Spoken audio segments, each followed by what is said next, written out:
سے وہ پرس میں کچھ کنگال رہی تھی۔ السلام علیکم، تم پہنچ گئی، چلو، عجلت میں کہتے ہوئے اس نے پرس بند کیا اور برآمدے کی سیڑھیاں اتر گئی۔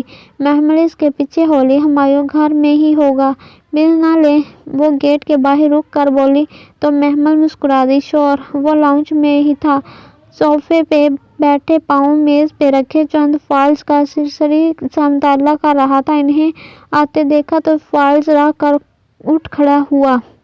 خوش آمدید، فرشتے کے پیچھے آتی محمل کو دیکھ کر وہ مسکرا دیا تھا۔ اس کا چہرہ پہلے سے قدرے کمزور لگ رہا تھا، مگر ہسپتال میں پڑے ہمایوں سے وہ خاصا بہتر تھا۔ میں ہمایوں کو اتنے سالوں میں بھی السلام علیکم کہنا نہیں سکھا سکی محمل، وہ کبھی تو مجھے لگتا ہے کہ میں اسے کچھ بھی نہ سکھا سکوں گی۔ فرشتے نے تھکی ہوئی سانس لے کر محمل کو بتایا تھا۔ اچھا وعلیکم، وہ ہنس دیا تھا۔ بیٹھو، وہ اس کے سامنے والے صوفے پہ بیٹھ گئی، مگر فرشتے کھڑی رہی۔ نہیں ہمایوں، ہمارے پاس بیٹھنے کا وقت نہیں ہے، مگر تمہاری بہن تو بیٹھ گئی ہے۔ فرشتے نے مڑ کر محمل کو دیکھا جو آرام سے صوفے پہ بیٹھی تھی۔ بہن اٹھو، ہم بیٹھنے نہیں آئے۔ محمل ایک دم گڑبڑا کر اٹھ کھڑی ہوئی۔ فرشتے ہمایوں کی طرف پلٹی۔ ہم بس تمہارا حال پوچھنے آئے تھے، تم اب ٹھیک ہو؟ میں ٹھیک ہوں، مگر بیٹھو تو صحیح۔ نہیں، ہمیں لنچ پہ جانا ہے، نسیم آنٹی کی طرف، امی کی کچھ فرینڈ سے بھی مل لیں گے۔ اور محمل، اس نے سوالیہ برو اٹھائی۔ محمل، ظاہر ہے میری بہن ہے تو میرے ساتھ ہی رہے گی نا؟ وہ بے اختیار مسکرا دیا۔ بائیں میں ملبوس وہ دونوں دراز قد لڑکی اس کے سامنے کھڑی تھی، سیاہ حجاب چہرے کے گرد لپیٹے، دونوں کی ایک جیسی سنہری آنکھیں تھیں۔ وہ فیصلہ کرنا مشکل تھا کہ ان میں سے کون زیادہ خوبصورت تھی۔ ہاں، فرشتے 2 انچ زیادہ لمبی ضرور تھی۔ اس کے چہرے پہ ذرا سی سنجیدگی تھی، جبکہ محمل کے چہرے پہ کم عمری کی معصومیت برقرار تھی، اور یہ وہ محمل تو نہ تھی جس سے وہ پہلی بار اسی لاؤنج میں ملا تھا۔ سیاہ مکیش کی ساڑی، چھوٹی آستینوں سے جھلکتے گداز بازو اور اونچے جوڑے سے نکلتی گھنگریالی لٹوں والی اسے اس کا ایک نقش یاد تھا۔ وہ کوئی اور محمل تھی، اور یہ عبایا اور حجاب والی کوئی اور تھی۔ ایسے کیا دیکھ رہے ہو؟ یہی کہ تم نے محمل کو اپنی رنگ میں رنگ لیا۔ یہ میرا رنگ نہیں ہے، یہ تو صبر اللہ کا ہے، اور اللہ تعالیٰ کے رنگ سے بہتر کون سا رنگ ہو سکتا ہے؟ چلو محمل، اوکے ہمایوں، اپنا خیال رکھنا، السلام علیکم۔ وہ محمل کا بازو تھامے مڑی ہی تھی کہ وہ پکار اٹھا، سنو فرشتے۔ ہاں، وہ دونوں ساتھ ہی پلٹی۔ تم بہت بولتی ہو، اور تم نے محمل کو ایک لفظ بھی بولنے نہیں دیا۔ تمہیں معلوم ہے، مجھے معلوم ہے، اور تم نے ساری عمر تو اسی کو سننا ہے۔ یہ کم ہے کہ میں نے تمہیں اسے ملوا دیا، مگر نہیں، انسان بہت ناشکرا ہے۔ چلو محمل۔ وہ محمل کو بازو سے تھامے اس کی طرف عجلت میں واپس لے گئی، اور وہ حیرتوں میں گرا ہوا کھڑا رہ گیا، پھر ساتھ جھٹک کر مسکرا دیا۔ یہ فرشتے کو کس نے بتایا تھا؟ اس گول میز کے گرد دونوں اپنی نشستوں پہ بور سی بیٹھی تھیں، باقی کرسیوں پہ آنٹی ٹائپ چند خواتین جلوہ افروز تھیں۔ محمل بار بار کلائی پہ بندی گھڑی کو دیکھتی، وہ واقعی بہت بور ہو رہی تھی۔ فرشتے ہی تھی جو اپنے ساتھ بیٹھی نسیم آنٹی سے کوئی نہ کوئی بات کر لیتی، ورنہ وہ تو مسلسل جمائی روکتی بیزاری سے ادھر ادھر دیکھ رہی تھی۔ اس ملک میں عورتوں کو وہ حقوق حاصل نہیں جو مردوں کو ہے۔ وہ نہ چاہتے ہوئے بھی مسز رضی کی طرف متوجہ ہوئی، جو ناک چڑھائے اپنی انگوٹھیوں سے مزید ہاتھ ہلا کر کہہ رہی تھی، اور یہ اس صدی کی سب سے بے وقوفانہ بات ہے۔ اگر کوئی کہے کہ مرد عورت سے برتر ہے تو میں نہیں مانتی ایسی کسی بات کو۔ بالکل، وہ سب غرور و تفاخر میں ڈوبی عورتیں ایک دوسرے کے ہاں میں ہاں ملا رہی تھیں۔ محمل کا پرس میز پہ رکھا تھا۔ اس نے اس کو اٹھا کر گود میں رکھا، پھر اندر سے اپنا سفید کور والا قرآن نکالا جو وہ ہمیشہ ساتھ رکھتی تھی۔ یہ سب جہالت کی باتیں ہیں مسز رضی۔ جب تک اس ملک میں تعلیم عام نہیں ہوگی، لوگ عورت اور مرد کے برابر حقوق تسلیم نہ کر سکیں گے، اور نہیں تو کیا اس قدامت پرستی کی وجہ سے ہم آج یہاں ہیں اور دنیا چاند پہ پہنچ گئی ہے۔ اس نے سر اٹھایا اور ذرا سا کھنکاری۔ مجھے آپ لوگوں سے اتفاق نہیں ہے۔ تمام خواتین چونک کر اسے دیکھنے لگیں۔ اور میرے پاس اس کے لیے دلیل بھی ہے، یہ دیکھیں۔ اس نے گود میں رکھا قرآن اوپر کیا۔ ادھر سورۃ نساء میں، نہیں پلیز، اف نہیں، not again, oh please not, oh please don't open it. ملی جلی ناگوار مضطرب سی آوازیں پہ وہ رک کر نہ سمجھی کے عالم انہیں دیکھنے لگی۔ جی خدا کے لیے اس کو مت کھولیں، وہ کہہ رہی تھی۔ وہ ہک دک بیٹھی رہ گئی۔ وہ مسلمان عورتیں تھیں، وہ واقعی مسلمان عورتیں تھیں۔ ان کو آسمانی کتابوں پہ ایمان نہ تھا۔ یہ قرآن کو نہیں سننا چاہتی تھیں، اس اللہ کی بات نہیں سننا چاہتی تھیں جس نے اس کو مال اور حسن دیا تھا۔ وہ چاہتا تو اس کی سانسیں روک سکتا تھا، اس کے دل بند کر سکتا تھا، مگر اس نے ان کو ہر نعمت دے رکھی تھی، پھر بھی وہ اس کی بات نہیں سننا چاہتی تھی۔ یہ تو قرآن کی آیت ہے، اللہ کا کلام ہے، آپ سنیں تو صحیح۔ یہ تو اس نے کہنا چاہا، پلیز آپ ہماری ڈسکشن میں مدخل نہ ہوں۔ اور وہ خاموش ہو گئی۔ اتنی ہٹ دھرمی شاید وہ بد نصیب عورتیں تھیں جن کو اللہ تعالیٰ اپنی بات سنوانا پسند نہیں کرتا تھا، اور وہ ہر شخص جو روز قرآن نہیں پڑھتا تھا وہ بد نصیب ہوتا ہے۔ اللہ تعالیٰ اس سے بات کرنا بھی پسند نہیں کرتا۔ پھر وہ ادھر نہیں بیٹھی، تیزی سے اٹھی اور قرآن بیگ میں رکھا اور فرشتے سے میں گھر جا رہی ہوں کہہ کر بغیر کچھ سنے وہاں سے چلی آئی۔ اس کا دل جیسے درد سے پھٹا جا رہا تھا، آنسو ابلنے کو بےتاب تھے۔ سمجھ میں نہیں آ رہا تھا کہ وہ کیسے اس غم کو قابو کرے، کیسے مسلمان ہے کہ وہ یہ سب کہہ سکتی تھی۔ اسے ابھی تک یقین نہیں آ رہا تھا۔ دل بہت بھر آیا تھا تو آنسو بہہ نکلے۔ وہ چہرہ پھیرے کھڑکی سے باہر دیکھنے لگی۔ سڑک کے ایک طرف درخت پیچھے کو بھاگ رہے تھے۔ گاڑی ڈرائیور چلا رہا تھا جسے وہ ساتھ لے کر آئی تھی۔ تائی مہتاب کی بہو بننے پہ یہ اعزاز تو اسے ملنا ہی تھا، اور روک ٹوک بھی قدرے کم ہو گئی تھی، مگر ابھی وہ اس بات کو نہیں سوچ رہی تھی۔ اس کا دل تو ان عورتوں کے رویے پہ اٹک سا گیا تھا۔ اسے لگا ایک دم گاڑی جھٹکے سے رکی۔ وہ چونک کر آگے دیکھنے لگی۔ کیا ہوا؟ بی بی گاڑی گرم ہو گئی، شاید ریڈی ایٹر میں پانی کم ہے، میں دیکھنا بھول گیا تھا، ڈرائیور پریشانی سے کہتا باہر نکلا۔ وہ گہری سانس لے کر رہ گئی۔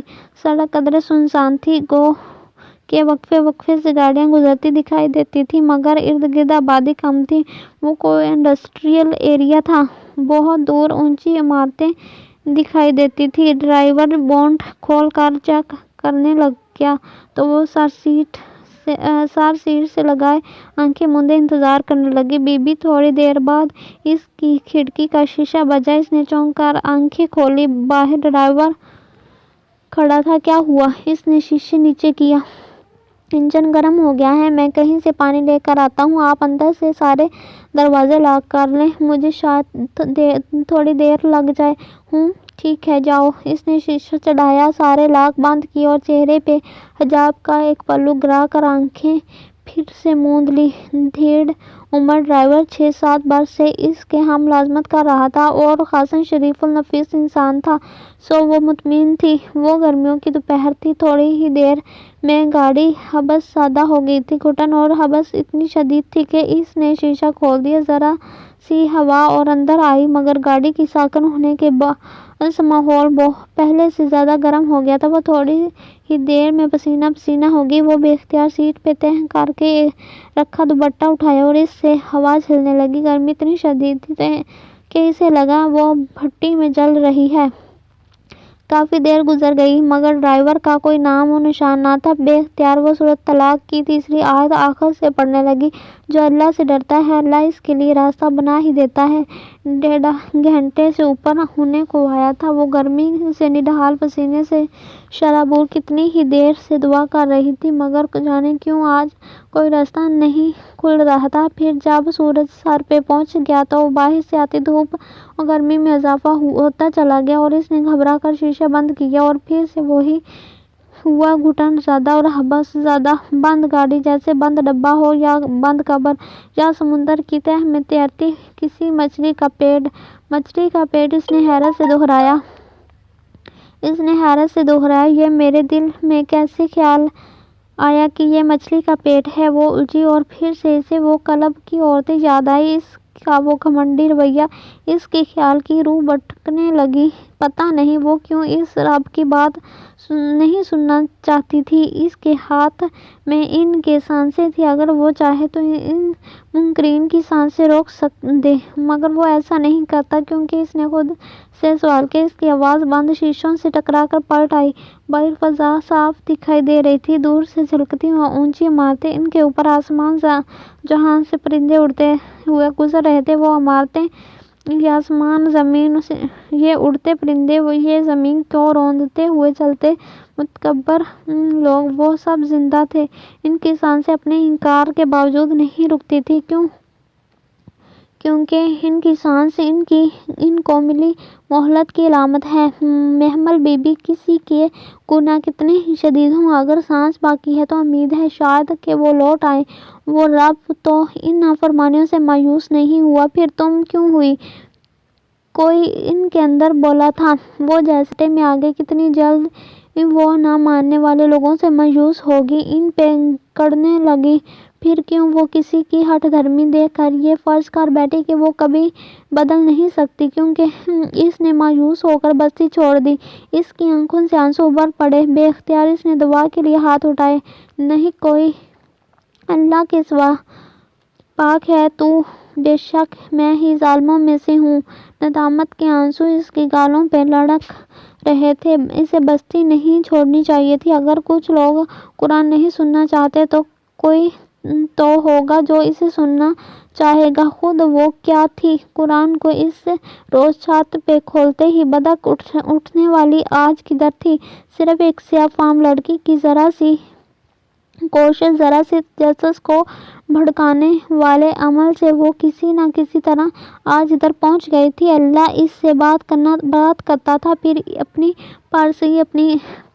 پارسائی پہ غرور اور دوسرے کو تحقیر کیسی؟ اس کے آنسو ابھی بہہ ہی رہے تھے کہ ڈرائیور سامنے سے آتا دکھائی دیا۔ اس کے دونوں ہاتھوں میں پانی کی بوتلیں تھیں، اور جو اللہ سے ڈرتا ہے اللہ اس کے لیے راستہ نکال ہی دیتا ہے۔ بے اختیار اس کے لبوں سے نکلا تھا۔ اسے لگا اس کی توبہ شاید قبول ہو گئی تھی۔ کبھی کبھی اسے لگتا تھا ایمان اور تقویٰ بھی سانپ سیڑھی کے کھیل کی طرح ہوتا ہے، ایک صحیح قدم کسی معراج پہ پہنچا دیتا ہے تو دوسرا غلط قدم گہری کھائی میں۔ اسے بے اختیار سوچا تھا۔ گاڑی گھر کے سامنے رکی اور ڈرائیور نے ہارن بجایا۔ چوکیدار گیٹ کھول ہی رہا تھا جب اس کی نگاہ ساتھ والے بنگلے پہ پڑی۔ تم جاؤ، میں آتی ہوں۔ وہ سبک رفتاری سے باہر نکلی۔ بریگیڈیئر صاحب کا چوکیدار وہیں گیٹ پہ کھڑا تھا۔ اس نے فوراً گیٹ کھنگالا۔ سنو، یہ اپنے صاحب کو دے دینا، اور چند پمفلٹس نکال کر اس کی طرف بڑھائے۔ ان سے کہنا یہ امانت ہے، چاہے تو پڑھ لیں، کوئی دباؤ نہیں، مگر میں واپس ضرور لینے آؤں گی۔ پکڑ لو نا۔ متذبذب کھڑے چوکیدار کو پمفلٹس زبردستی تھمائے۔ وہ واپس گھر کی جانب ہلی تھی۔ کوئی تو ہوگا جو اسے سننا چاہے گا، آج نہیں تو کل، مگر کبھی تو وہ ان پمفلٹس کو کھولے گی۔ کارڈور میں لگا سافٹ بورڈ آج کچھ زیادہ ہی چمک رہا تھا، یا شاید اس کیلی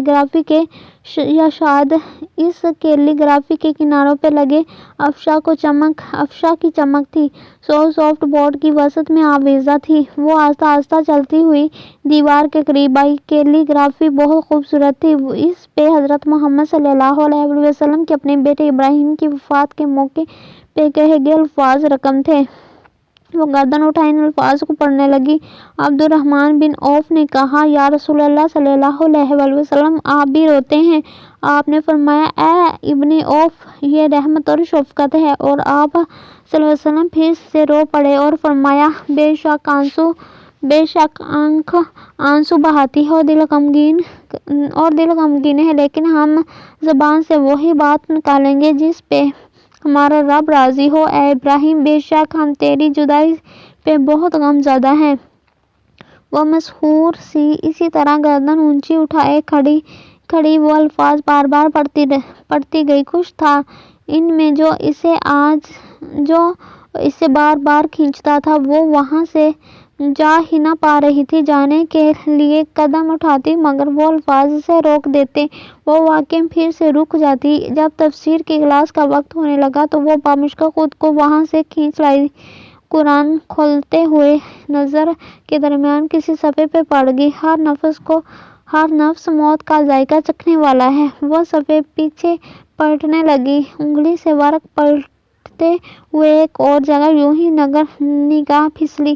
آج تم ایک موت نہ مانگو بلکہ آج تم کئی موتیں مانگو۔ وہ ساتھ جھٹک کر اپنے سبق پہ آئی۔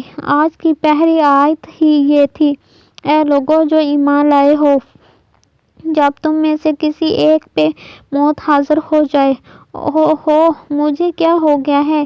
وہ بے بسی سے مسکرا کر رہ گئی۔ آج تو ساری موت کی آیتیں پڑھ رہی ہوں، کہیں میں مرنے تو نہیں والی؟ اف محمل، فضول مت سوچو اور سبق پہ توجہ دو۔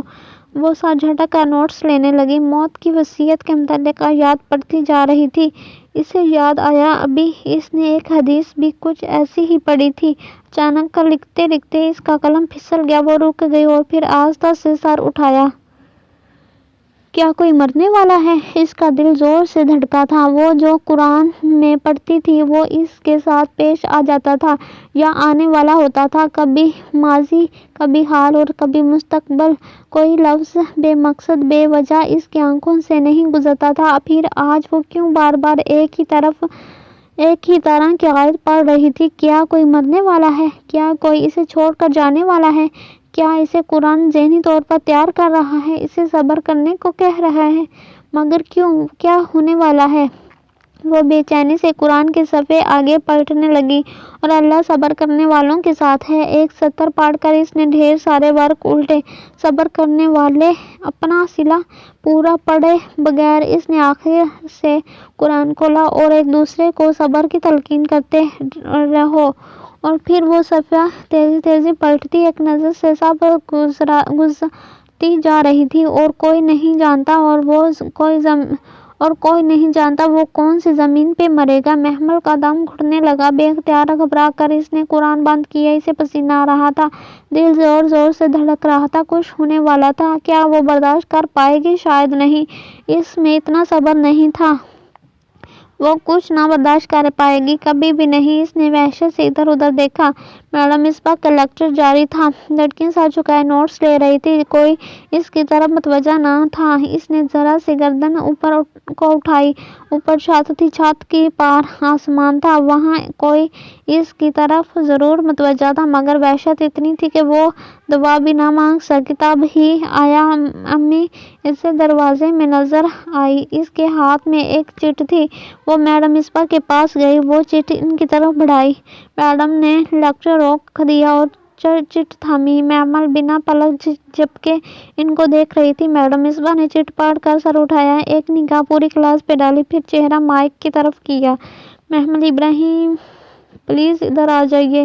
اور اسے لگا وہ اگلا سانس نہیں لے سکے گی۔ وہ جان گئی تھی کوئی مرنے والا نہیں ہے، اب کسی کو نہیں مرنا تھا۔ اس کا نام پکارا جا رہا تھا اور اس کی ایک ہی وجہ تھی، جسے مرنا تھا وہ مر چکا تھا، کہیں کوئی اس کا پیارا مر چکا تھا۔ قرآن فائل نہیں نکالتا بلکہ صرف آنے والے حالات کے لیے تیار کرتا ہے۔ یقیناً اس کی آیت پڑھنے سے قبل ہی کوئی مر چکا تھا۔ وہ نیم جان قدموں سے اٹھی اور میڈم کی طرف بڑھی، آنکھ آنسو بہاتی ہے، دل غمگین ہے، مگر ہم زبان سے وہی کہیں گے جس پہ ہمارا رب راضی ہو، اے ابراہیم، بے شک ہم تیری جدائی پہ بہت غم زدہ ہیں۔ صدیوں پہلے کسی کے کہے گئے الفاظ کی بازگشت اسے سارے حال میں سنائی دے رہی تھی، باقی اب ساری آوازیں بند ہو گئی تھی۔ اس کے کان بند ہو گئے تھے، زبان بند ہو گئی تھی، بس وہ ایک آواز اس کے ذہن میں گونج رہی تھی، آنکھ آنسو بہاتی ہے، دل غمگین ہے، دل غمگین ہے، دل غمگین ہے۔ وہ بامشکل میڈم مصباح کے سامنے کھڑی ہوئی تھی، جی میڈم، آپ کا ڈرائیور آپ کو لینے آیا ہے، ایمرجنسی ہے، آپ کو گھر جانا ہے۔ مگر وہ پوری بات سنے بغیر ہی سیڑھیوں کی طرف بھاگی۔ ننگے پاؤں زینے پھلانگتی وہ تیزی سے اوپر آئی۔ جو جوتوں کا ریک ایک طرف رکھا تھا، مگر محمل کو اس وقت جوتوں کا ہوش نہ تھا۔ وہ سنگ مرمر کے فرش پہ ننگے پاؤں دوڑتی جا رہی تھی۔